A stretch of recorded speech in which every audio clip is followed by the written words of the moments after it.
Hey, everybody, it's time for another live episode of the In Ring Wrestling Podcast. Whether you're watching us on YouTube, Facebook, Twitch, or you're joining us here live in the studio, we welcome you. I'm Kevin Kelly, along with the host, Casey Thompson. Casey has a couple of new additions this week. My, oh my, that is a mighty sweet-looking sleeveless shirt you got on there, my friend. Oh, the in-ring jersey, yes. We're going to have our own merch here very soon. And the reason Yes, that yours is coming in Florida Gator colors, right? ugh, Yeah, I know. bleh. I know. You like the what is it? Garnet It's not and garden. gold? Garnet and Garnet gold of Florida Garnet and State. gold. Yes. That's right. Yeah, baby. And the reason that Casey is wearing that sweet looking sleeveless shirt is because he's got a new sleeve. Look at that. Oh man, look at that beautiful Oh, artwork. yes.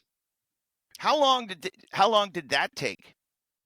Um, I got the first half a couple months ago, right when my son got it for me for Christmas, and then my girl got me the extension for my birthday. The first part took about 6 hours. The second part, uh, we started at 1, finished around 6 o'clock, but he took a lot of breaks, took his time and stuff like that. So, never in a hurry. You know, you would thought he worked for the county. My buddy owns in Pompano Beach, Florida, owns Funhouse Tattoos. His name is Casper. Anyone down there in that area, get a tattoo, tell him that Casey sent you from the In Ring Wrestling Podcast, and he does great work. So it was a quite a weekend. We got back. We went down for the weekend, Friday, Saturday, Sunday. Went down and stayed in Deerfield Beach on the beach and did the tattoo.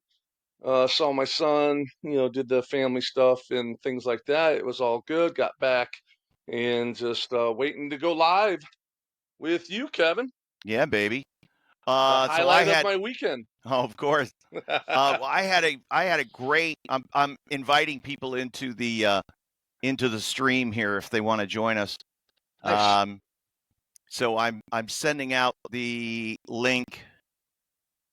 Oh man. So I just happened to click onto Facebook to send this link out, and the first thing that's there is my 40th high school reunion is 1 month away. Wow. Oh, And I'm you went to high so school in Stewart? Stuart, Florida, Martin County High School class of 1985. Oh, 85. You're a little bit older than me. I'm class of 1990. It was a great school and fun to go to, and I had a lot of great memories. But man, I haven't been back since, and have no interest to go back. I don't know Yeah, why. I'm the same way. When I leave, I don't turn back or I don't look behind me. I just go straight ahead. Yeah, it's just see you later. We had so Bob Evans and I had another fun day and night last night. We were in Horse's Head, New York, which is just Wow. over the state line. Okay. So did you ever do WWF TV in upstate New York in either like Glens Falls or Binghamton or any of those towns? I don't think so.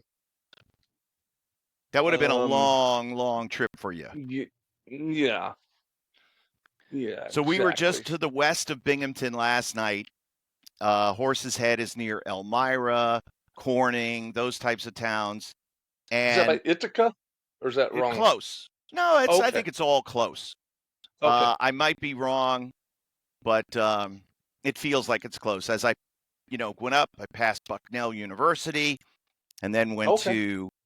went through Williamsport, where my son Cameron's going to be going to school starting in the fall, Excellent. and it was a lot of fun. We went there for Excite Wrestling. HC Loke has the training center there, along with Sean Carr, and it's an interesting scenario, and it's some good advice, I think, for people looking for space, especially where there's some, and especially in the northeast, there's a lot of like shopping malls that are on their ass, and they're Right. Yeah. in areas where people are moving out or not as frequent shoppers. So this old mall that's there, it's still really nice inside, but they've rented the Macy's. and not the Oh, entire nice. Macy's because it's a gigantic store, but just a small part of it. And they have a little studio set up, and they have 3 rings set up for training. They got more room than they need, Wow. and it's a very comfortable atmosphere. They got couches and all kinds of stuff, but it's in a retail space, and I have a feeling that we're going to see more and more of that with independent wrestling, and with the change in retail, moving away from brick and mortar, moving more to online, Right. and there'll be just more opportunities to have events and shows in a big building, in a public location. Can't ask for it. Bus line runs right there. But we had a Well, there you great go. time for Excite Wrestling. We did a seminar during the day, and then we were there for the show at night. It was great. There was a wrestler that I hadn't seen or thought about in so long. Forgot how good he was. His name's Channing Decker. Okay. He's from Toronto, and he's one of the mainstays, like in Greektown Wrestling and a bunch of different independent companies up there. He had a Friday booking, he had a Sunday booking, and he had an opportunity for Saturday, and he was able to get on the Excite card. Man, he's Nice. good. Holy mackerel. I forgot. When I saw him, I was like, gosh, that guy looks familiar. And I said to Bob, is that Channing Decker? And he goes, yeah. Oh, I wow. literally haven't seen him in 15 years and hasn't aged a bit, in great shape. Tremendous, tremendous wrestlers. So any of the fans, of course, we get a lot of people watching this from Canada. Make sure you're checking out these local promotions that are there. I know that Greektown does a lot of business. So that was That's a lot where of it all fun. starts. That's Yeah. where it all starts. You know, you got to get in there. You got to get in front of people. It doesn't matter if Mm-hmm. it's 10 people, 500 people, 1,000 people. You got to learn your craft. Put the time in.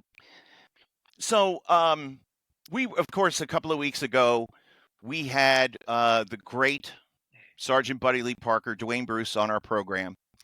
And when WCW folded and everything looked like it was going to be bleak, we asked him, well, what did you do for work? Because you had been a wrestler for so long. And Right. he told us that he had always kept his finger, he had always stayed close in the construction industry. He had Yeah. worked in construction before he got into wrestling and was able to jump back into it when WCW folded, and has continued to work in the construction industry ever since. And that got me thinking, Hmm. Casey, I want Oh to boy. know what some of these jobber jobs were. I want to Wow. know and you've talked about some of the other things that you've done while you were running all over the country and wrestling at home in Florida, but, Yeah. picking up a shift here or a shift there, trying to do something. I was trying to think like of some of the enhancement guys, some of the in-ring wrestling talent. What did they do for outside employment to, feather the nest if the wrestling bookings were not as plentiful? Man, construction is or always was a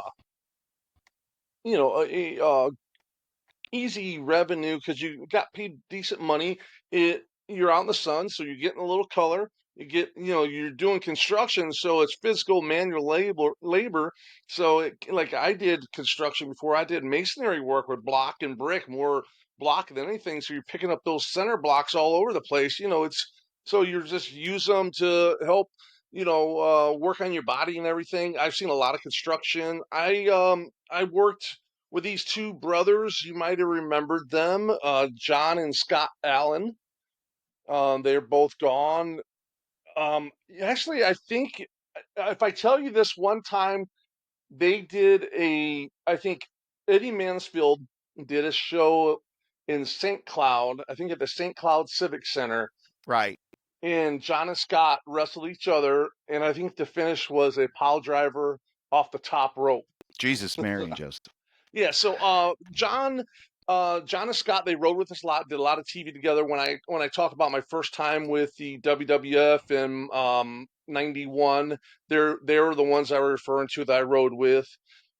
Their dad was a part owner of a cabinet shop, making Okay. cabinets and stuff like that. So at one point, all three of us worked there. So we'd go do TV on Monday, Tuesday for WCW, drive straight through, go straight to work, and you know, Wednesday, Thursday, and then we off Friday, Saturday, Sunday, wrestling again, Monday, Tuesday. So we're wrestling 5 days a week, but we're still working. And if we have an off week, we just, we say, hey, we got this week off. They're real flexible with our hours and stuff like that. I've seen guys work at grocery stores. A lot of guys work at nightclubs and strip clubs bouncing. Yes. And because it's late night flexible, working the some of the clubs you could go work a independent show and still you don't start work till 10 11 12 o'clock at night because they're open till 5 6 in the morning, so they'll go and wrestle and then they come back and go and work their night at the club still. I Uh, remember working I remember working in strip clubs when down the street you had the Warlord working at one. damn. He worked at one. I worked at one right down the street.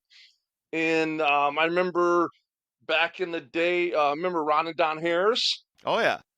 Yeah, Ron and Don worked at two strip clubs in Orlando, and we were all friends. Used to all hang out in the parking lot, and that those times I was actually driving a taxi cab in Orlando. Wow. How was Yeah, that? Uh, man, I've always told people how HBO had that taxi cab confessions and all that. Yes. If you go 100 times more into it and crazy and intense and bizarre, that was my nightly deal. Every time it was just the craziest thing you've ever seen. I've seen everything you could imagine, whatever, anything, amplify it by 100 times, 100x, and that's what it was. It was the craziest bizarre. I made really good money. I drove in the bad area, the hood, and Yeah. I was known as the crazy white guy because I'd Oh, go okay. pick up, I'd go to I would pass the house, put it in reverse, go 60 miles an hour, slam on the brakes. They'd come get in there and we'd go. And there's no GPS back in those days. You had to take a test and know all the landmarks, and you had to look it up in a an atlas because I I told a lot of the guys, I said, what would you guys do nowadays when you go to a show, you put the address in your phone, you Google it or whatever, and you have Siri, GPS, whatever, and you just it takes you. My day, and I'm sure you're the same way as some extent, Kevin. We had to have the road atlas. You're like, hey, you have the road Right. atlas, and if we didn't have the road atlas, you're screwed, unless you knew the way. And you'd have to have one guy that was actually the co-pilot who would read. I remember I was doing a show in Mississippi. This one dude got me booked in Mississippi. I was last minute. I'm like, all right, cool. It was a great payday, well worth going. I was picking up this one local kid, and I'm like, got in there, and so we're going. I'm like, you got the atlas? And he's like, no. I'm like, bro. I'm like, oh, come on, bro. And then so I was, we'll figure it out. So we're headed towards Mississippi. Then I come to realize that this dude was legally blind. Okay. Oh my god. He could not drive. And you might know who the kid is if I told you his name. He wrestled as Kevin Rhodes down Hmm. in Florida. He would tell people that Dusty was his relative. And Oh jeez.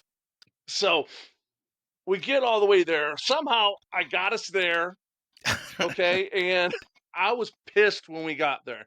I was beyond livid because I had to drive the whole trip with no map, no atlas, nothing like that. Right. So we get there. Guess who I had to work? No. Kevin Rhodes. 2 days straight. Guess who went home by himself off that trip? What? I did. You He didn't left ride him? back with me. No, I just beat the shit out of him. I was so mad. I just killed him in the ring, and he rode with someone else back. He was all mad. I got you booked on the show and everything. I don't care, you know. So just Jesus, man. That's awesome. And yeah, I mean, there's you're better off at that point just riding by yourself, right? Because you know what the hell, the guy can't ride anyway. He can't drive, yeah, so what's the point of having him? He yeah, can't navigate, he can't drive. I remember coming back from up in Mississippi, Biloxi or somewhere like that, and we're riding, and we're like, okay, listen, it's your time to drive. You're gonna go down, um, take 10. When you get up to 10, this is like, once again, let me reiterate to everyone, all these young kids and everything, no GPS. Nope. So either you knew the way or you're reading a map.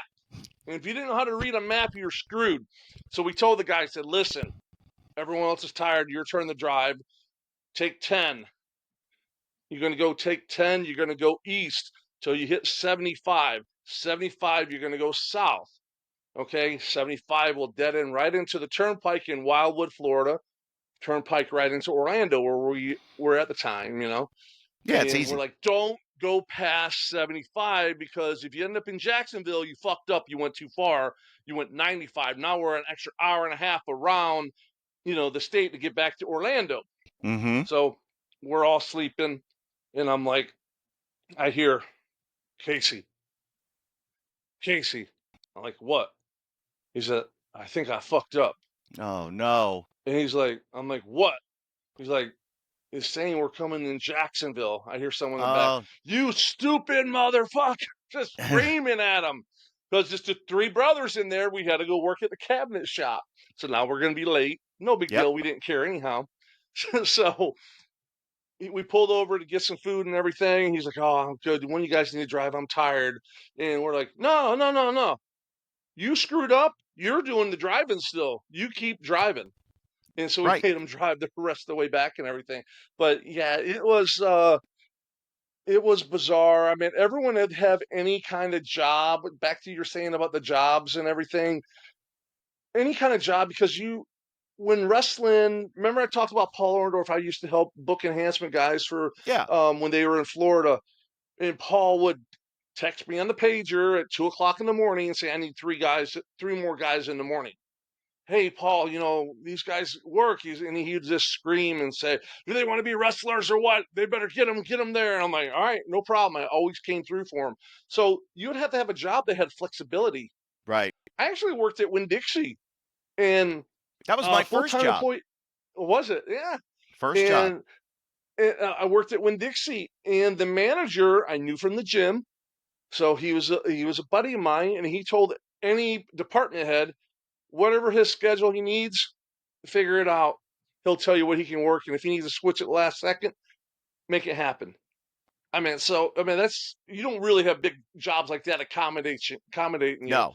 but and it was really weird because you would be like have your red apron on, stocking the frozen food, and someone like walk by looking at you and like, hey, did I see you on TV? You're like, nope, not me. Nope, not me. I know. So, but it was So you mentioned like working as a bouncer, working at the strip clubs. A friend of mine, Paul Lazenby, who of course is an actor in Hollywood, who's a wrestler of some regard, up from Winnipeg. He's friends with Chris Jericho. He's friends with Don Callis and Lance Storm. He broke in with those mhm. guys. And Lazenby, of course, was an MMA fighter and has now gone. He was Stone Cold Steve Austin's body double. He's done a bunch of Oh acting. wow. For years, Paul Lazenby was also, as he was supporting his wrestling habit, his bodybuilding habit, or his MMA career, he was a bouncer. And he Yep. wrote two books, When We Were Bouncers and then When We Were Bouncers Too. And it was not just his stories, but it was stories from other famous people who had been Oh yeah. wrestlers or bouncers or something. And Casey, you please chime in because it seemed like a lot of those stories began with I was there minding my own business when all of a sudden some drunk guy came out and decided that he was going to try to find out who was tougher, him or me. Yeah, And every yeah. story pretty much ended the same way with the local tough being, knocked out cold and the Here's cops a good grabbing him and scooping him up. yeah, here's a good rule of thumb. 99% of the time, the bouncer always wins. One, because they're not supposed to be drunk Right? and you're fighting someone that's impaired. Okay. Two, there's not just usually one of them. There's many of them. I worked at a country bar in downtown Orlando called 8 Seconds. Yep. And on a Friday night, we'd have 3 to 4 thousand people come through the door. I remember the boys came in there, and Kurt Hennig was there, all the boys from WCW, and all the bouncers knew that I knew them and everything. Of course, they did what they do, and they got thrown out. Of So they course. left. It was Kurt. I remember Kurt was the leader, the ringleader of them all, right? And Shocker. you'd have who was the other English guy in WCW? Not Steven Regal, Dave Dave Taylor. Taylor. Dave Taylor would always talk to me about, oh, these guys are always so sloppy drunks, making fun of them and everything. So about 30 minutes later, I hear on the radio, hey, Sebastian, that was the head of security, all those wrestlers just came right back in. And so Kurt was the leader walking in. He's like, hey, man, what's going on? Hey, we went everywhere else, and this is the best place. So we came back. They were just thrown out, for doing something stupid, nothing Right. bad, just I've been thrown out of a lot of clubs, and usually Billy Kidman was the reason why we got thrown out of many of the clubs. Billy Kidman. Yeah, yeah, he'd always get in a fight or something stupid. So so they came back in the club and everything was cool after that. All was good and everything. But we had, many people. We had one of the American Gladiators worked there, which was man, a couple of them worked there. A couple of the female ones worked there. Very But cool. like I was talking about the strip club where I got the job, Yep. the Incredible Thor. He was the manager, Jeez. so, and down the street, about 2 blocks down the street, one of my real good buddies that I helped break in and travel with for a long time, MVP, now with AEW. He down the street, we closed at 4 o'clock. He closed place Goldfingers at 2 o'clock. He'd come over and hang out for a couple hours. And I remember a bunch of times, usually after 2 o'clock, that's when everything goes crazy. Because if Yep. you're out past 2 o'clock, you either hammered or on some kind of crazy drug or something. Nothing And good happens uh, after 2 o'clock in the morning. absolutely. So he would be there. He had my back if something happened or anything. And we have my buddy that I worked with there. He's now the head of security for Metallica. He Wow. travels. Yeah, he travels the world with them. Whenever you see, what's their lead singer's name? James James. Hetfield. Whenever you ever see him, you'll see a big ball-headed guy that kind of resembles me a little.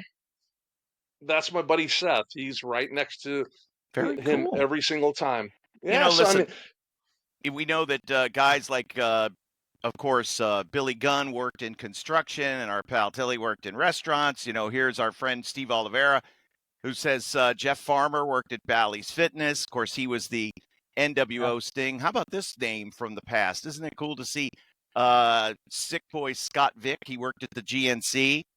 Oh And wow. while Scott was training at the power plant, or while Steve was training at the power plant, he worked security. So any number of jobs Yeah. that can help support that wrestling habit. One big difference, of course, between then and now is I would imagine that a lot of wrestlers today either drive Uber or deliver food for DoorDash or something like Sure. that, and that Sure. that type Absolutely. of that type of work is probably pretty prevalent.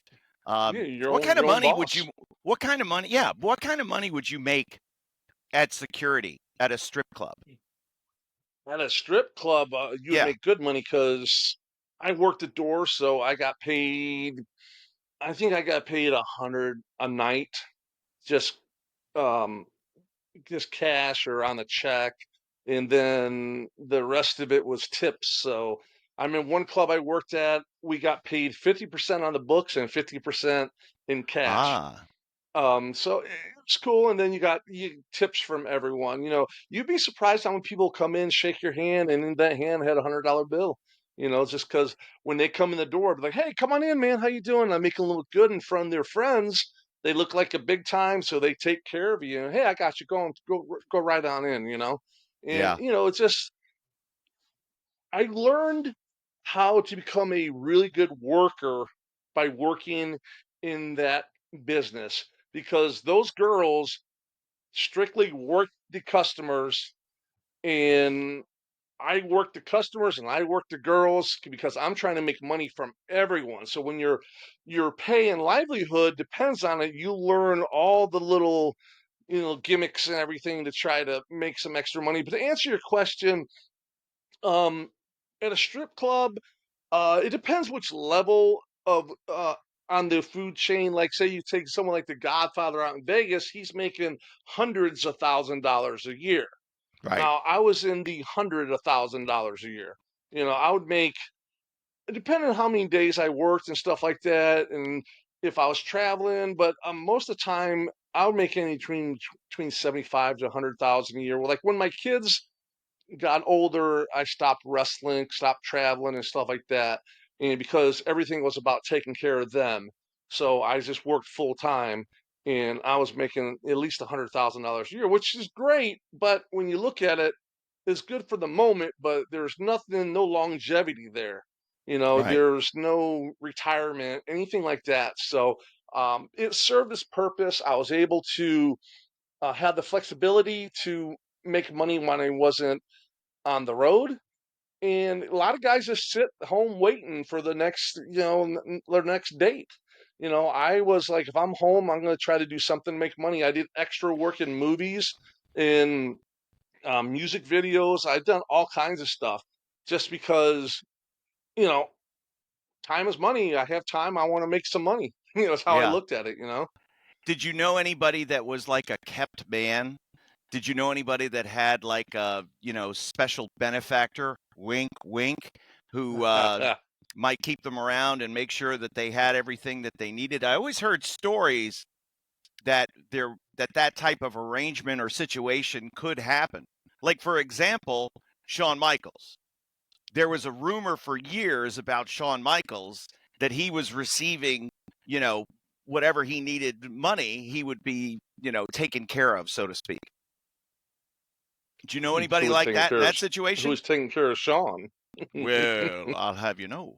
Um, well, yeah, and listen, it was a um, if the guy believed that maybe Sean was into him or something like that, he might be willing to slip him a couple of bucks. And I think from what I was always told, Sean was able to slip and dip and dive and get out of those situations. But Yeah, keep so that he makes him keep that think train there's going. something's going to happen, Yeah. but never actually happens. But I would think that would be straddling the fence, straddling, Hey the now. fence too too close for me.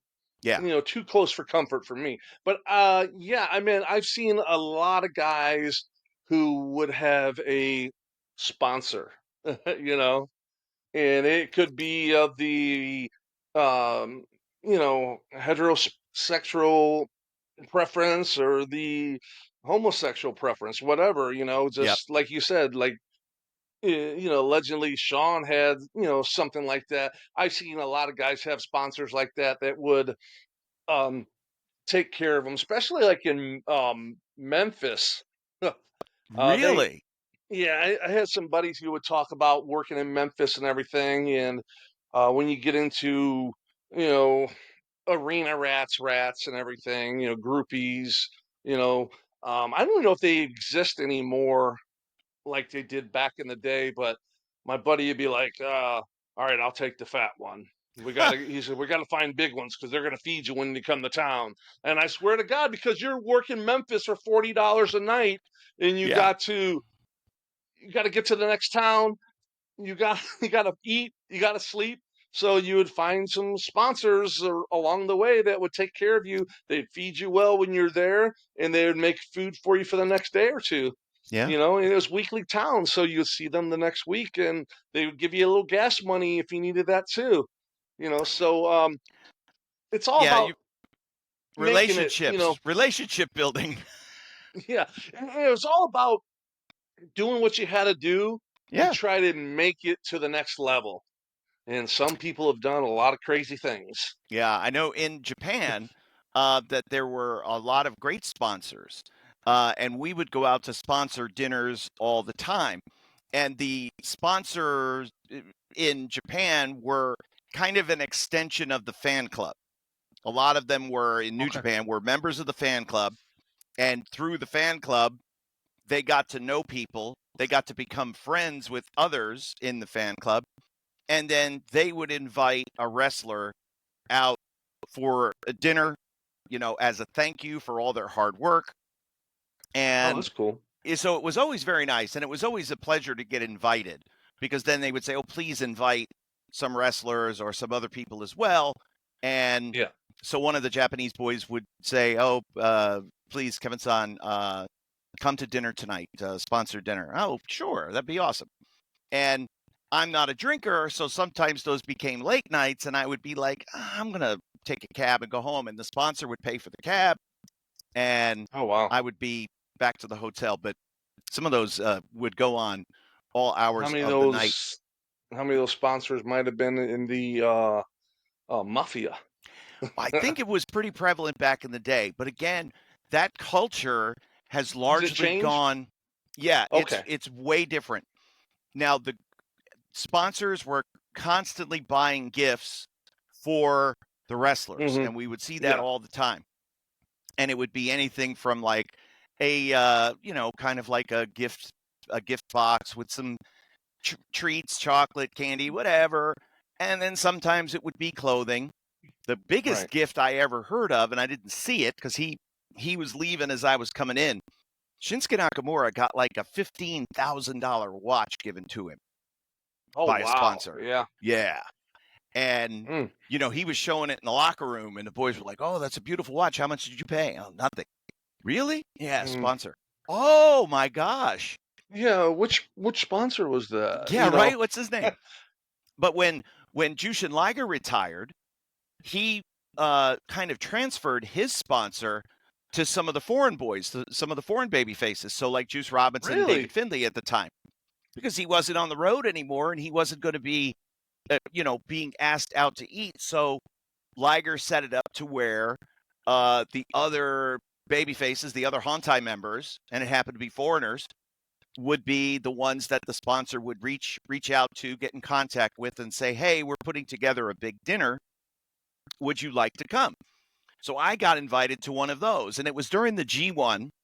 So it was like the hottest summer, the worst weather in late July and Yeah. August, like Florida hot and then some.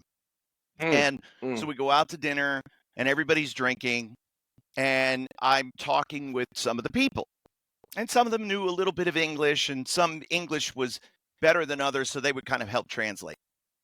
And I noticed that these people it was apparent that they had money just from the way they dressed, just from the gold that they had on, the watch, whatever it was. Right. And I was like, how did you all become friends? And they said, oh, through the fan club. Oh, interesting. And then through the fan club, they all got each other into Amway, Amway in Japan. Oh, really? And these people got in like on the ground floor of Amway in Japan. So Oh. then they started bringing out like their phone and pictures. Here's us on vacation. Here's us at the awards banquet. Here's us on this incredible yacht. Here's my new car that I just bought. And I'm Mm. talking like, $80,000-$100,000 sports car. Here's this. Here's my home. And it was like They're showing these. this. They're showing this to the boys, Yeah, me and the to boys. Well, wrestlers. Juice Wow. was They must over. not realize that the boys are the biggest workers in the I business. know, I mean, in but the world. it's not like it used to be, though, Casey. Okay. That's what I was thinking. And then I realized I'm there with Juice, who's just there to have a good time and just Yeah. drink his face off and then go away. And David Finlay, who's married, of course, and has a baby. And, he's coming from money anyway. So it's not anything he hasn't heard of before. But we laughed about that. It's like, man, if we wanted to, we could really get in good with these people and be cared for. But Yeah. it's like so that's how, like in the United States, it was always very siloed. and there were fence Mhm. builders, right? Yeah. So I know Tracy Smothers Oh yeah. and Danny Doring. There was like in ECW, there was a book, and it was like all the rules, right? And the biggest rule was you can't be a fence builder, can't build a fence around your rat. And so, but this was sort of like, spread the wealth, and because of kayfabe being strong in Japan, the office would get upset if baby faces and heels were at the same sponsored dinner. And the fans were Okay. kind of smart, but not really smart. So we would make sure that if there, Sachin, take picture. Yeah, sure. We would make sure that, Everyone was yeah, the heel is out of the picture, or if the right. heel is taking the picture with us and the fan, oh, please don't post to SNS, to social network sites. Yeah. Okay, no problem. But and then every once in a while, there would be, oh, the office is mad at so and so. Why? What happened? Oh, sponsored dinner, picture got out. Shit. So, Wow. and there were a couple of sponsors that the boys were told, don't go out with them. It's no good, because maybe their business may not have been what you might call legal. And so Yeah. the Yeah. office kind of watched out for the boys in that regard. I'm choking Wow. tonight. What's going on? Um, Mm. but again, and I know, like, didn't Bob Holly, so of course his first WWF gimmick was Sparky Plug, and Yeah. he was the race car driver, but he actually drove cars. I mean, Oh really?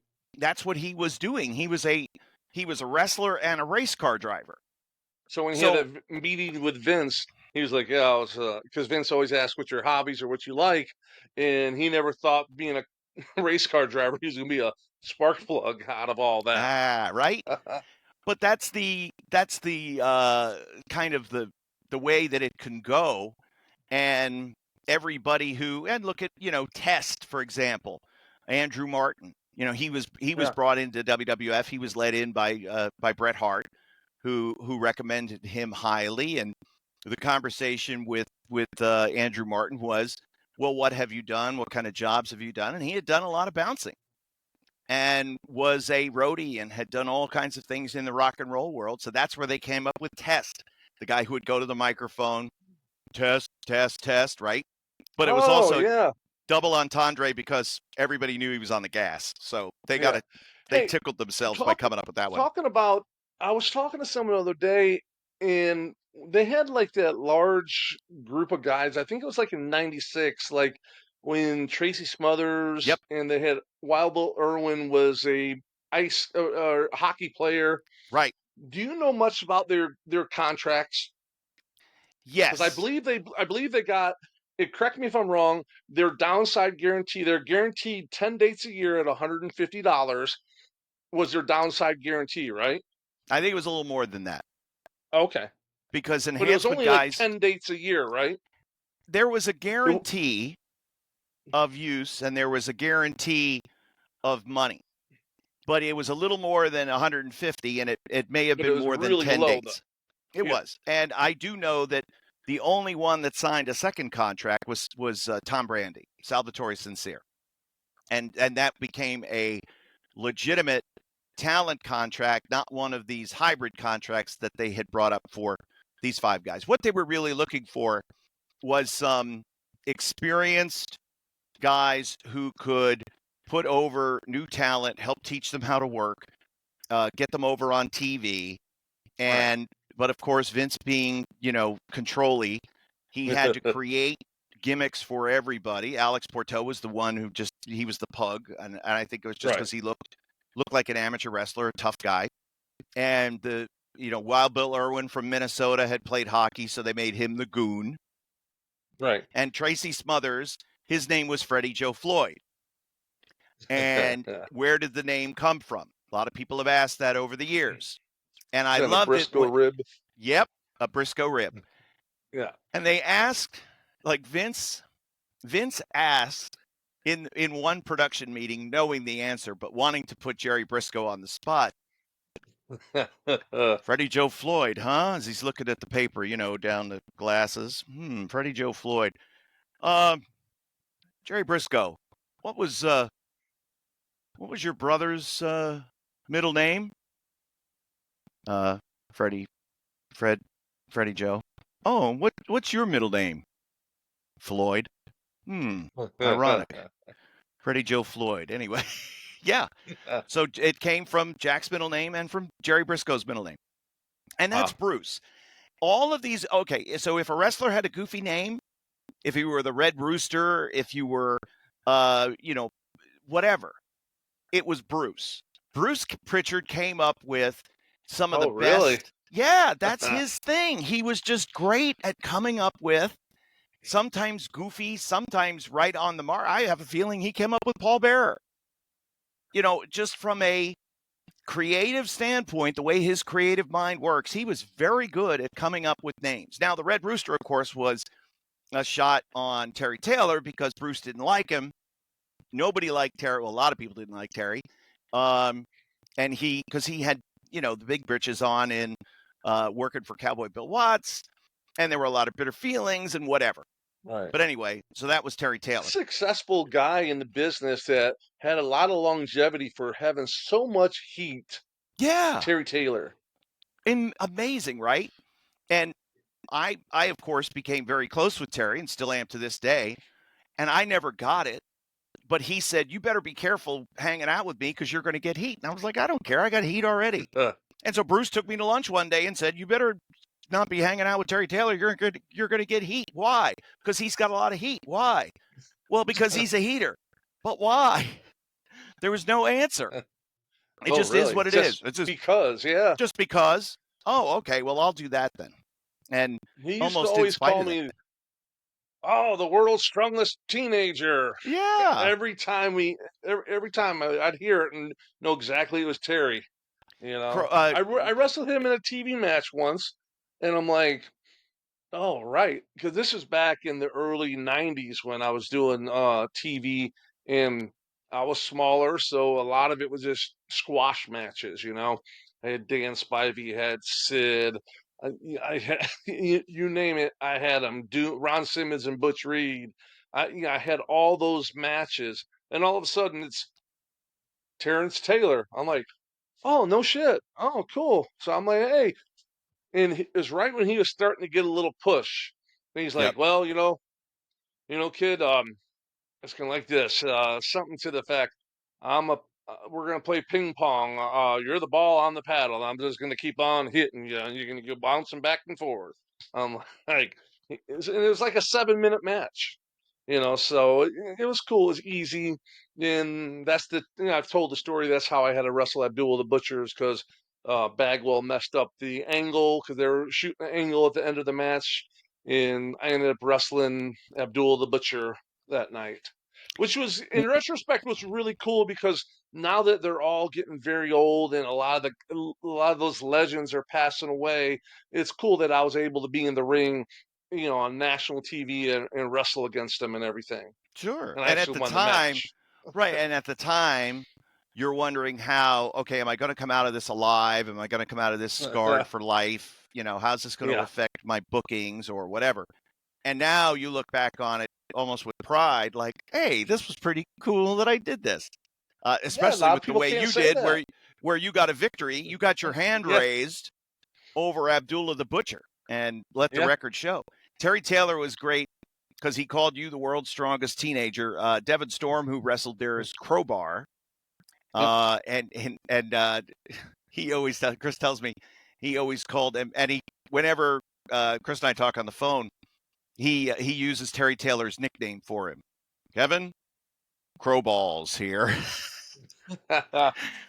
It was just like if that was just Terry's way of being, charming or whatever. He was giving guys nicknames, and usually they were vulgar. So there you have it. When guys would get out of the business, that's one of the things. Like with what we learned from Sarge, that transition back into what they used to do isn't too easy. I know No, Disco not at all. Inferno, for example. Disco had been involved in nightclubs and things like that before he got into wrestling and got into nightclub management, etc. After wrestling, he was very realistic about it. But that transition for a lot of guys is tough, man, because they Yeah, just can't switch their brain back. right. It's brutal. A lot of guys, they they end up it's like coming home from a war. They Yeah. just no one cares about you and you forgot about which is horrible. But that's what happens to a lot of the guys, they don't want to go back into the work world and you know get like take for instance that you talked about Chaz last week, Yep. Mosh from the Headbangers. He got out of the business. He was done. He still wrestles still and does his conventions and all that. He has a podcast he does and stuff like that. But he, works for a very big copy machine, and he worked his way all the way up into the company to where he's really high up and he does very well Yeah. for himself. But he was able to step away and do something. Some people can't make that transition. They just have to keep holding on and hoping that something's going to happen, that someone's going to call, and then they don't have a pot to piss in, Right. you know. I know that And then you see uh him on GoFundMe asking, yeah, for stuff and all that. when both Kamala and the one man gang, I know for a fact, were truck drivers.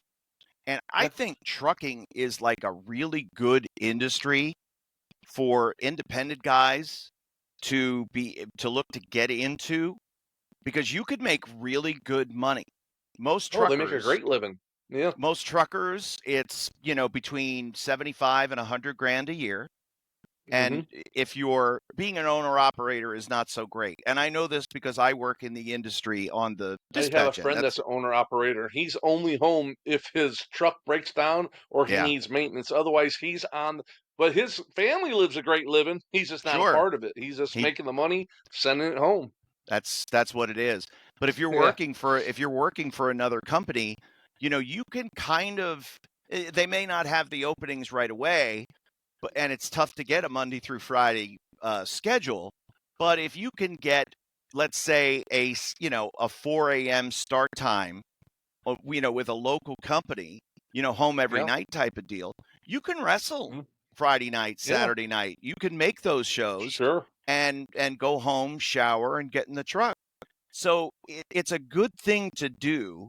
It's an industry that, of course, is starving for people, and truck driving schools are bending over backwards to have people to get into it. Um, I think so if Nasty I Ned was, was a truck driver. that's right, he was. Yeah, yeah, You're right. I know Randy Fuller was in construction. Nasty Ned was a truck driver. I'm trying to think of like the IWF guys that when I broke in, a lot of them were, of course, the indie guys of the day who were getting, yeah, their first sniff at being over on TV a little bit. Um, right. did Cuban work? Cuban worked in bars. Was he like a? Did he do bar management or restaurant work or something like that? Um, I believe so. He has a bar right now in St. Yeah, Petersburg. Yeah. I think something like that. And other guys, of course, are able to transition into the office, which is always nice. So, like, My old both. partner Cliff was a repo man at Badcock's Furniture. That's right. I Did ended that? up with a lot of stuff from there. And again, that's hard work and work that Yeah, you're having to think on your feet, yeah, and you've got to make deals and you've got to be able to work with people, but be the one to command the situation. And Cliff's personality was such that it was intensified. When you were driving yeah. cab, you probably had to put on a different face every time somebody else got in the cab because you didn't know Sure. the Yeah, situation that you were going to be in, right? yeah. I mean, every you had. It's funny is I went through phases where I would um completely basically working on the business, like having different personalities, having being a different person, having a different backstory, just making stuff up on the fly. Right. Like, yeah, I'm this and that. The craziest things, most bizarre things you ever heard, that was me as the cab driver. And they're like, "Oh my gosh." But it was me learning how to, you know, be out there and Mm-hmm. because I'd have to answer their questions. 'Cause they all would have a million questions when you tell them, yeah, I used to do, I can't even think of the most bizarre, craziest things you ever, say for instance, yeah, I used to be a roadie for Kiss. Oh my God, and then you just make up stuff. Yeah, So I would do stuff like it makes the night go faster. you're right. You're getting some kind of a bond with the customer, so you're hoping that is going to make the chances of getting a tip a little bit better. And you're learning, you're just learning how to work people, and it's all related. It goes back into wrestling, Right. As Casey's telling driving a from story. the Parliament House on OBT to Oh Paramore my Street, God. trying not to get shot. You know, it's Wow. OBT, the Parliament House. that's right. Yeah, I don't need a Allegedly tip there was that bad. Hey, listen. Allegedly there was some wild activities in the Parliament House. That was always like the big rib of the day, because I, folks I, I have in a the rib. 80s and 90s, that was the Parliament No, House no, was the big gay I have bar. a Parliament House story. Oh, good. Let's hear the Parliament House Okay, story. so a couple guys were coming into town to wrestle. They want to know a good place to stay. They're working for the weekend. I'm like, oh man, Yes. that's a great hotel called the Parliament House. Oh yeah. Tremendous. I said cheap rooms, like $60 a night, so they got a couple rooms. They all hung out and everything. And they went to the pool. There's nothing going on during the daytime. They came to the show. They went back. They're walking around doing like, I said, yeah, there's a club there, all kinds of stuff, restaurants. You'll love it. And they're like, oh, they're like walking around. This is from the story that was told me afterwards. They're like, there ain't not many girls at this place, you know. They're looking around. They're like, what the fuck?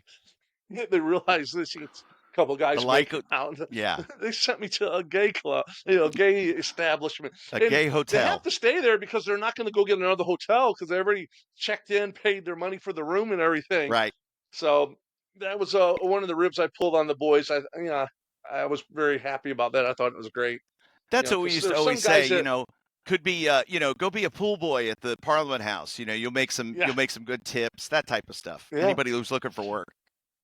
But I do know there's wrestlers, and I think Bagwell and Scotty Riggs might have been two of them that I heard about that in their day that they had to go do dancing, male dancers, oh and they yeah, had to dance at gay clubs to make, a great living. Kenny King was a Chippendale dancer for a Oh, number of wow. years. Yeah, and he got Rhett Titus into it when I was in Ring Ring of of Honor. Honor with them. Yeah, Yeah. and and and then of course now Kenny is, he's not wrestling anymore. He'll still wrestle occasionally, but he's very active in Hollywood. He was on The Bachelorette. He said that's the biggest work that there is. Any of those Oh, shows, it's a yeah. bigger work than wrestling. And there were some guys, Casey, who, like you said, you were doing getting acting gigs. Back Yeah. in the day, there were a bunch of the boys who were regulars on Jerry Springer, right? Yeah. Yeah. I did it once. Did Yeah. you? Chris Nelson was Yep. the jobber booker for Jerry Springer. I was watching it one day and I'm like, I was living. I had a roommate and he loved Asian women, right? He's like, "Bring down," and he's in his room, on my room, and I'm watching Jerry Springer, and I'm like, this midget just did a incredible swan dive onto the cake, perfect form. And then there's an Asian girl on it, and he's like, I heard bling dong through the whole house and everything, right? And I'm like, wait a second, I know them. He's like, no, get out of here. I said, I swear to God, I know them. And come to find out, um, Chris Chris Nelson was booking all the boys. Yep. You got paid $250. You got to go up to Chicago for a couple days. Drove around in a limo, free food and everything, in and out. You got to be on TV, and you talk about some of the most bizarre storylines you ever heard in your life. And I think it all ended when one of my old partners, the Blackheart, Dave Johnson, the security guy, Steve, kept on saying, "Okay, all right, you got to make it look real. You got to make it look real." And he like, if you tell me one more time to make it look real, I'm gonna beat the living shit out of you, right? And he kept on telling him. So when it was time, Dave made it look real, and he got Steve down and just shot on him and wouldn't let Steve up. And they're like, all right, we're gonna change it. No more of the boys are coming in. Yeah. Leave it to the boys to ruin something that's good. I always would say You've that, seen but it a million times. we had a great hotel set up, and of course the boys had to ruin it for the boys. Always. Yeah, Damn it. But yeah, there was guys that yeah, were, Scoot Andrews was a regular on there. It was like a whole yeah. host of Florida enhancement talent Yeah, was Buck regulars. Quartermain. Yeah, and those guys were on there, and one week it would be, my baby daddy has done something, and then the next time they would be on, my significant other is into weird stuff or whatever the Yeah, topic du jour was, and you had to go and be that character, and yeah, it was incredible. I do know one of my favorite episodes of yeah, Springer was when Bill Dundee and Jamie Dundee were on. That was awesome because that yeah, was kind of like half shoot, half work. And they were on there as father and son. So they were working the gimmick, but at the same time, it was all very real because yeah. Jamie Shoot, had a yeah, ton of problems and wasn't, and he and Bill were on the outs, and it was just like, yeah. man, it was fireworks. It was awesome television. They couldn't wait for each commercial break to come back. It was more than Jerry Springer. He had people. Remember Bobby Rogers The promoter from from Florida? ran FOW wrestling down Yeah, in yeah, South yeah. Florida. Yeah, he actually sent me a text message. Might have been about a year ago. He's like, "Hey, do you have a significant other or someone that wants to go on like one of these court shows and sue each other and come up with something over a wrestling belt? They threw it away and sue them for $6,000. They'll pay you this and that." He was on Judge Wapner. He was remember the Bruce Owens, the referee that used to Yeah. referee for me. He was on it and had a one of the court shows over wrestling belts, and Judge Wapner, Judge Judy, all those shows, Judge Joe Brown, all of them had something going on. Tommy Dreamer told me, because when Tommy Dreamer came into the talent relations department in WWE, um, well, before that, I was doing it, right? And he eventually became the guy that was getting the Right. tapes. But in ECW, he was the guy that was getting the tapes. And this, of course, Yeah. is in the real wild late '90s, late '90s era of ECW. And he said, Kevin, you can't believe, he's like, oh man, that you must see a lot of wild stuff. And I'm like, yeah, the 450-pound guy with no shirt flexing, that type of stuff. And he's like, Mm. that's nothing like what I've seen in ECW. I was like, oh Yeah. man, I could imagine. He says, Bobby Rogers? I said, the promoter from Florida? Yeah. He sent a tape in where he said he was going to Chop cut off. his pinky. Yep. What the And they were gonna. hell? He was gonna do it, but Paul Heyman was like, it was almost too much for them.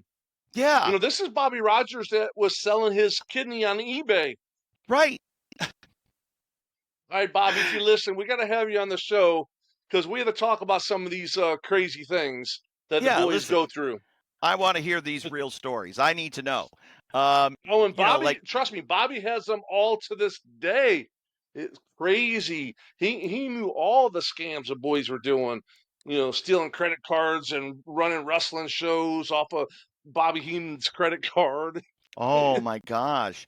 I know that, like, Mark Briscoe Mark Briscoe had gotten his two front teeth knocked out when he took a bump, hit the back of his head, his teeth came out. He tried to sell them on eBay, and eBay said no. eBay would Yeah, not allow the sale of. He's like, it's just teeth. They're not in my mouth. It's those guys were and wild, bro. I remember Remember when we you booked them. for the Lords of the Ring? Yeah, and so I I drove had him to the kind of know, airport the next morning, brother. and I'm Did sitting there, and where they're Delaware, like in the woods of Yeah, Delaware, where they're from, and their accent is lower Delaware. so thick.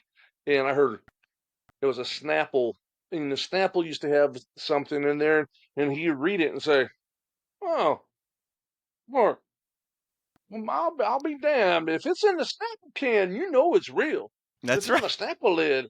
And I'm sitting there doing like, "What is going on, Yeah, it Kevin?" was. They were. It was like, and God bless them, especially when they were young. Um, One of the questions that was asked earlier in the chat, and I can't access it right now, was who was the drunkest wrestler you ever saw? My Oh nominee wow. would have to be Jay Briscoe, God rest his soul, because Jay could drink like there was no tomorrow and would be just either belligerent, funny belligerent, Yeah. rude belligerent, but he had like an alter ego that would come out late at night, very Hmm. early in the morning, that we affectionately call Dickhead Guy. And Oh because he wow. would, yeah. Do you know, Kevin? Yeah. Do you know that my brother is a homosexual? No, he's not a homosexual. Mark, he's married. Mark is married, and would just go on. And so we'd be on the shuttle bus going to the rental car return and be like, people would be looking like, what is this guy? Oh, he's fine. He's just going to go back to sleep in a little bit. And, Mm. but yeah, when it came to putting him away, I remember Mark one time, or Jay, Mark and Jay were in the Tokyo Dome Hotel. And so we were in their room, or we were in Mark's room. Even though Mark and Jay were brothers, when you got booked for New Japan, you got your own room. And every room at the Tokyo Dome Hotel had two beds, but the other bed would just be where you put your suitcase or whatever. Anyway, Yeah. so the boys had just flown in, and everybody's having a couple of drinks, and nothing crazy is going on. But Mark is now sleeping, and Jay is getting to that point, right? So me and Cheeseburger and Jeff Jones are in the room, and we see Mark just kind of laying there on his bed in his room. He's starting to go to sleep, and hey, Burger, who's 120 pounds, drop an elbow on Mark. It'll be funny. I don't know. And of course, Jay's the one who jumps up on the other bed, and I'm expecting, the funny elbow. No, Jay jumped as high as he possibly could, scraped the ceiling of the Tokyo Dome Hotel, and came raining down with, God's fury, with an elbow right to the center of his brother's chest. Macho And Man. Mark, all the air shoots out of his body, and he comes blowing out of the bed, and me and Jeffrey Burger are standing there like, oh my God. And he's ready to kill his brother. And Jay's like, I'm sorry. And Mark looks at us and says, y'all need to get out of my room. And then, the story was that later on, because Tessa Blanchard was there, she was dating Ricochet at the time. And so they were in their room together. And when she got up at like 6 a.m. to go to the gym, because she was wrestling for Stardom, that she came out in the hallway, and there was Jay Briscoe asleep in the hallway. And so she went back into the room. She got the extra blanket and pillow from the extra bed and put it under Jay's head and covered him with the blanket and went to work out. It was like, oh, that was so nice of you. Wow. We've had it where guys been passed out on the rollaway bed, and we like, all right, you know what? You passed out. You're on the rollaway bed. Take him to the parking lot. Put him in a parking spot in the bed, Oh. and all of a sudden had a snowstorm. They wake up with a couple inches of snow on them, all freezing half to death. They look up and they're outside in the middle of the parking lot. You know. That is tremendous. We got a question here from BD04, which has nothing to do with what we're talking about, which he says. But with Naito leaving New Japan Pro Wrestling, Naito-related stories that are notable, and what do you recommend he do now that he is freelancing? Those are great questions. Obviously, first thing Tetsuya Naito needs to do is get healthy, because he has had multiple surgeries on his eye. Oh wow. He gets terrible double vision. So when he's trying to do anything, if he's trying to hit the ropes, he sees, multiple sets of ropes of different Wow. distances. Yeah. And, so depth perception is an issue, double, triple vision is an issue. He keeps going back in. They keep retightening muscles or whatever it is, and they can't get the situation fixed. He also has a chronic knee issue, and they're doing, I know, like platelet-rich therapy with his knee. It kind of is what it is. First thing he needs to do is get healthy. Then after that, of course, survey the landscape. I think if he never wrestles again, that's okay. He's given enough of his body for the business. But if he wants to come back and pick his shots here and there, be a special attraction for any of the companies, he could do that. He could run his own shows, which is now a very common thing. Guys doing, whether it was Taichi, Taka Michinoku, Hiromu, Takahashi, they've all done their own shows. And, so if a Tetsuya Naito show ran, he could have a whole host of guys from any company come in and work for him. So I think that's probably what he should do. But Tetsuya Naito was such a character. His English was very limited, but then again, my Japanese was very limited. So one night he says to me, Kevin-san, why you no learn Japanese? I said, Naito-san, it's very hard. I have old brain. Oh my I God, can't. it's very difficult. He's like, yeah. He's like, no, you don't try. You don't try. I said, okay, I'll try. I promise. And we were in Osaka, and then we had like a day off. And then the next part of the tour starts Tuesday night. We're at Korakuen Hall. And as was often the case, Naito comes out for his entrance, and he would stop and talk to me.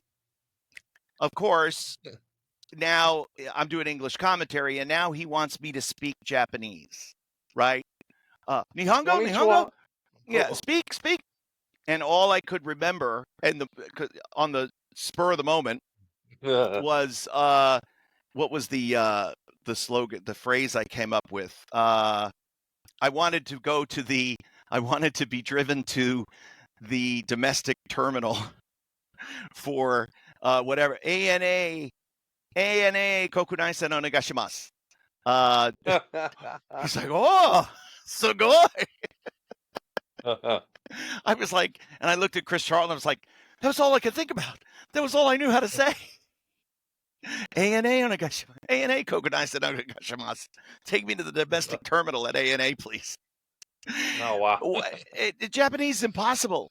I could never wrap my head around tough language. Yeah. The end of the sentence is the beginning, and the beginning is the end. And it when took me forever to learn how to say konnichiwa, Kiko-san. Yeah, konnichiwa. It took me like an hour to learn the one word. Hajimamaste. Every time you go into a convenience store, Hajimamaste, Hajimamaste. So you know that, welcome to the store type thing. You know how to say thank you. You learn how to, ohayou gozaimasu, good morning, that type of thing. And one of the best, most used phrases that you can use in Japan is daijabu, because daijabu means no problem, it's okay, forgiveness, don't worry about it. Whatever you want it to mean, it's very applicable. And you can always say thank you, and you can always say please. And if that's the Japanese that you're pretty much covered. Right. Ego, I forget what the word for menu was, but we wanted an English menu, please. And sometimes you'd be in a restaurant and they would have an English menu. Sometimes they wouldn't, depending on where you were. Further away from Tokyo, less English was spoken, and more likely you were to get one night Don Callis and I were we were in Sapporo, and we were trying to go to get something to eat after one of the shows, and we walked in to a bar, restaurant type of thing that wasn't far from the hotel. And one guy who was at the door said, Japanese only. And he held out his hand like back towards the door, and we were like, oh, okay, no problem. Wow. We'll see you. And walked out backwards. It was like, ooh, man.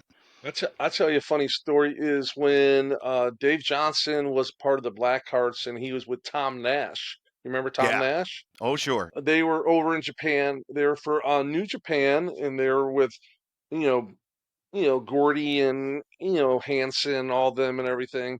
And Tom was like telling Dave, yeah, they all speak English. They all speak English. And Dave's like, no, I said, no, watch. So they get their food and everything. and they pay for it, and they put barely any money down. So okay, no problem, thank you. You keep the change, and they're like, oh no no no no, you owe more money. And he's like, see, they all speak English. So it was a story he'd always tell. Tom Nash got Dave Johnson a lot of heat over there. Tom Nash had, my God, he had enormous heat. There's video of him just they beat the hell out of him. Just blood Oh yeah, gushing through you the can see the Blackheart's blood mask. through the mask. Yeah. Oh, Yeah, jeez. Was that? I think it was like Hanson and was it Hanson and Gordy or Hanson and Doc? I can't remember what combination it Hanson was. and Maybe. Gordy. Yeah. And Oh, Dave said they brother. went to the back, and he said, I never said a word. I just said, thank you. Everything okay? And they're like, yep. He said, I didn't complain one bit. No, because that was rough. But those are the things. Again, that's the business taking care of itself. That's the boys policing the boys. And a Correct. lot of times it could have been because you were rude to someone or you were rude to a sponsor or you were doing something that was going to affect their business. Right. And those things get taken care of. Sammy Callahan was on one tour of New Japan. Didn't go very well. Ray Rose said it was the Sammy Callahan series of unfortunate events. The whole tour was just one situation after another. And we were joking about it by the end of the tour. And it was just like, because he got drunk. He was in a cab. He tried to exit the cab, but he was sitting on the passenger side and they locked that door. The driver has the ability, because they don't want people running out. Yeah. They have the ability to lock and unlock the door. So when they unlock it, it's always to this side because to the driver's side because they put you on the sidewalk. They don't want you getting out in the middle of traffic. Right. And so as that door opens, Sammy's trying to get out on this side and he's hammered and doesn't know his own strength and rips the handle off the door. Well, he just leaves it and he gets out of the cab and he goes upstairs to the hotel, and then the hotel, is there with the cops at like 9 o'clock the next morning looking for it because he had to pay for the Oh, damaged wow. cab. Then another situation, he was in the ring with Minoru Suzuki was the tag team partner, and I can't remember off the top of my head the older wrestler that he was in the ring with. Anyway, older guy charges in and is expecting the boot, but the way Sammy does it, like he pushes the boot forward, so he jammed the neck of the Ooh. senpai, and Yeah. he went numb, had a real bad stinger, and Mm. he was, Mm. boy, oh boy, he was hot. And Sammy was trying to apologize in the locker room, was legitimately, honestly apologetic, but because of the language barrier, as he was like putting his hands behind his back, like trying to be as, I'm so sorry, I'm so sorry. This guy took it as a threat. Like you're basically Oh, you want to wow. fight me. You don't think I'm tough enough to kick your ass here in the locker room. And eventually, somebody came over and was like, "You need to stop. Just get out of the room, Sammy. You need to just go because you're Yeah. going to get killed." Yeah. And it was just like that the whole tour. It just, whether it was the language barrier, trying too hard to get over, trying too hard to fit in, it was just a mess. Wow. Mm. So you never know where these things can happen. But this has been a Casey, another fascinating conversation, and we never know where these conversations are going to go. It Uh, went a little everywhere today. yeah, but that's the best part about this show. I Yeah. wanted to talk about enhancement guys, the in-ring wrestling talent, and what they did for work outside of wrestling, and we learned about second careers and side hustles and everything else that you Yeah. guys did, and we spread some gossip and some rumors about others, and hopefully it gets picked up and goes viral here on social media. Speaking of social media, of course, you can continue to follow us, whether it's on X, Instagram, Facebook, wherever you find us. There's a posting of clips constantly on YouTube, and there's just a ton of great content that we've done now here in our Yeah. second season of the In-Ring Wrestling Podcast. Next week, Casey, are we going to have another guest, or are we moving on from him? Um, when he comes on to be a guest, it will be a special guest, and it'll be a Okay. surprise to all of us because it probably will be a last minute thing. I can work on a guest for next week. Um, One thing I do want to talk about in the very near future, because when I'm on YouTube looking around, I see it comes up a lot. Different things about New Jack, a very Ooh, controversial you got a character. bunch of New Jack stories. You want to talk about him next week? Sure. And because New Jack was one of my mainstay regulars when I ran my television show with MXPW in it seems like every promoter, including Paul Heyman, had an issue with New Jack except for me. You were the New I Jack never had a Whisperer. problem. You were the New Jack Whisperer. You had a bond with him that no one else did. And I always was like, I don't know, Casey. I don't know if this is a good idea. Don't worry about it. He'll be fine. And he was always fine. And I would be like, I don't know how you do it. I've never seen anybody be able to have that kind of relationship rapport Yeah. with New Jack the way you did. So yeah, let's talk about him next week. He's such a Okay. fascinating character, Oh um, yeah. larger than life figure, and all of the stories that you hear are true. So that's the Oh best part. yeah. You know, they seem so bizarre and so far fetched that you're like, you got to be just full of shit. There's no way it's true. But Yeah, 99% of every New Jack story is true. And if they even make up one, it probably happened anyhow, knowing New yeah. Jack. It might just get a little embellished, but the facts are there. Yeah, Uh, yeah. it's incredible. So we'll talk about New Jack next week. We'll work on getting some guests here, and you never know who could pop up here on the In Ring Wrestling Podcast. So thank you very much for joining us live. If you missed it live, of course, it's available in full form, podcast wherever you get them, and of course on YouTube and throughout social media. So that will do it for this edition of the In Ring Wrestling Podcast. For our host Casey Thompson, I'm Kevin Kelly, and we'll see everybody next time.